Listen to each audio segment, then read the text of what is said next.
Okay, guys, in today's video, I'm going to be showing you guys how to keep your Sharpie lines in place on your glass. So if you've ever ground glass before or used a ring saw, then you know it can be kind of tricky sometimes to hold your Sharpie lines in place. So lucky for you, I've done extensive testing. Here are my top 4 products, starting with Blistex, obviously a good, cheap, easy option. Same thing with chapstick. After that, I'd say Vaseline, which is obviously the most bang for your buck. Then we have my personal favorite, Mark Stay 2, and this is a product specifically made for this purpose. Now, like I said, I have done plenty of testing with all of these products. If you guys want a full video on this, you can head over to my YouTube channel and watch all of my thoughts and opinions on that. So for today, I'm going to be showing you guys how to use Mark Stay 2 specifically and how easy it is. So I've got some lettering here that is going to have to be both ground and put on the ring saw. So that means a lot of water, and we're going to use my Taurus ring saw because that throws a ton of it.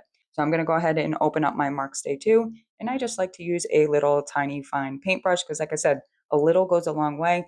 As you can see, the tip of this paintbrush is stained. That is from Silver Sharpie, which is even trickier to get to stay in place. So you definitely want to use a product like this, but a little goes a long way. So I'm just going to dip in very lightly and then wipe off any excess on the edge of the jar here.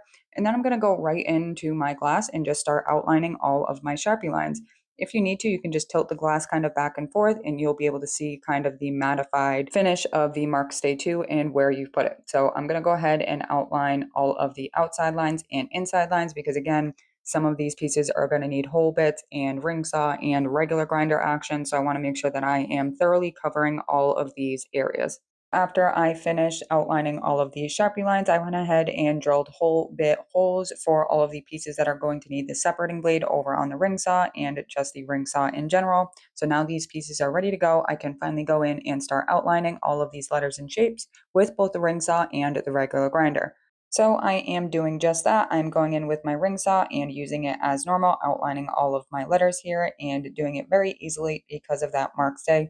I mean, I will say a lot of the time it does help if you give your pieces just time to dry. Let that Sharpie dry, let the mark stay dry at least 20 minutes, and that is going to help so much with those lines not going anywhere.